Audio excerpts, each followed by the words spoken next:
और एक बड़ी खबर देखिए आप, हैदराबाद में 47 नक्सलियों ने सरेंडर किया है। 32 अत्याधुनिक हथियारों के साथ ये सरेंडर किया गया है। हैदराबाद पुलिस मुख्यालय में डीजीपी के सामने सरेंडर किया है। पीएलजीए बटालियन के 4 कैडर ने सरेंडर किया है।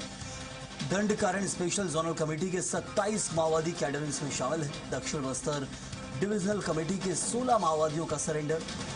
हिमला 2 DKZTC सदस्य और दक्षिण बस्तर प्रभारी था। तो वहीं पोडियम लच्छू DDCM और 9वीं प्लाटून कमांडर का सरेंडर को मिला है। तो हैदराबाद पुलिस मुख्यालय के जहां देख सकते हैं सरेंडर किया है डीजीपी के सामने। 47 नक्सलियों ने अपने हथियार डाले हैं और अब ये एक नए जीवन की शुरुआत वो करेंगे। अब तक नक्सलवाद के रास्ते पर चल रहे थे, हिंसा का रास्ता अपनाया हुआ था।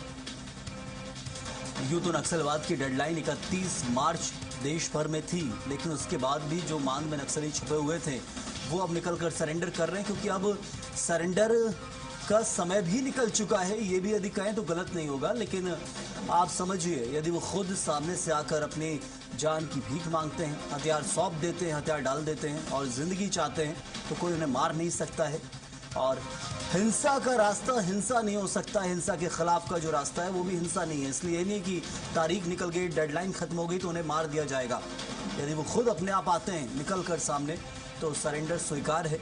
और वही हैदराबाद में देखने को मिला। पुलिस मुख्यालय में DGP director general of police प्रदेश के सबसे बड़े पुलिस अधिकारी के सामने ये सरेंडर किया है नक्सलियों ने। और ये 1-2 नहीं 47 फिर बताए जा रहे हैं।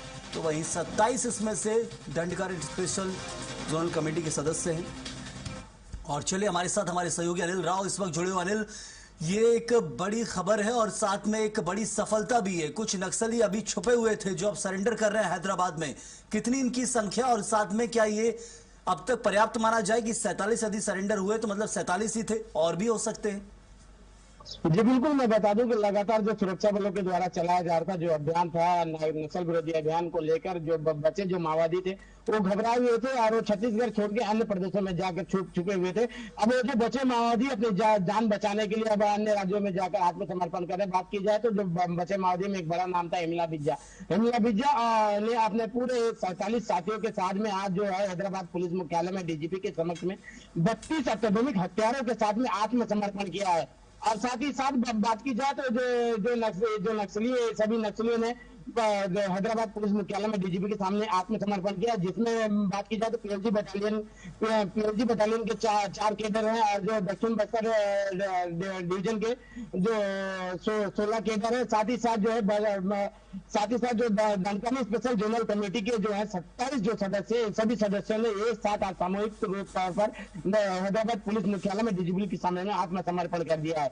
और इसमें बात की जाए तो हिमला भी जो है दक्षिण बस्तर के जो सदस्य रह चुकी है डिवीजन के, और साथ ही साथ प्रभारी भी दक्षिण बस्तर की प्रभारी भी रह चुकी है। साथ ही साथ में जो इसके जो और एक बड़ी नाम है जो पुरानी लच्छू उर्फ मनोज जो है जो DDCM के सदस्य है, ये इन्होंने भी आज जो है जो हैदराबाद के पुलिस मुख्यालय में डीजीपी के समक्ष आत्मसमर्पण कहा जा सकता है। जो लगातार सुरक्षा बलों के द्वारा जो चलाया जा रहा है, लेकिन ये हमने तो सुना था 31 मार्च की डेडलाइन थी, 31 मार्च तक सब सरेंडर हो गया है जितना होना था। उसके बाद भी नक्सली निकलकर सामने आ रहे हैं। अच्छी बात है सरेंडर कर रहे हैं, लेकिन और कितने नक्सली, यदि ये नक्सली अभी तक हैं तो मतलब और भी नक्सली हो सकते हैं।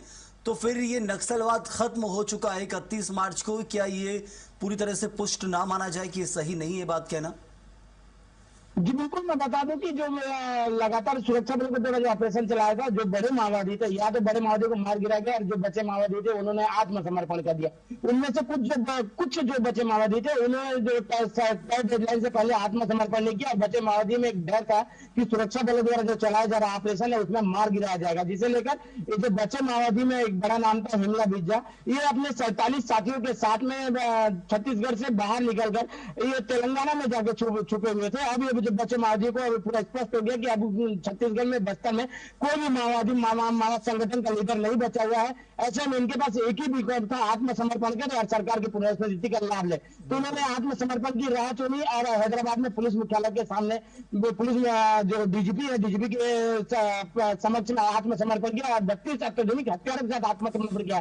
तब ये कहना तय होगा कि बस्तर पूरी तरह से नक्सल मुक्त हो चुका है। जी बिल्कुल, आज फिर एक वो तारीख जब बस्तर नक्सल मुक्त हुआ है। है और हम समझते ही आखिरी हो और ना नक्सली अभी छुपे हुए हों, क्योंकि अभी भी ये कहा जाता है कि अलग अलग जगह कई सरेंडर देखने को मिला है। कई बार तो 31 मार्च के बाद कुछ ऐसी घटनाएं भी सामने आई चुटपुट, लेकिन ये समझिए अंत का समय है तो कुछ निकल भी रहा है। तो ये समर्पण हो रहा है, खुशहाली का विषय है, क्योंकि सब देखिए नक्सली समर्पण कर रहे हैं। मान में छुपे हों, किसी बड़ी साजिश की यदि कोशिश कर रहे हैं तो वो अपने आप में घातक होगा। बहुत शुक्रिया आपका।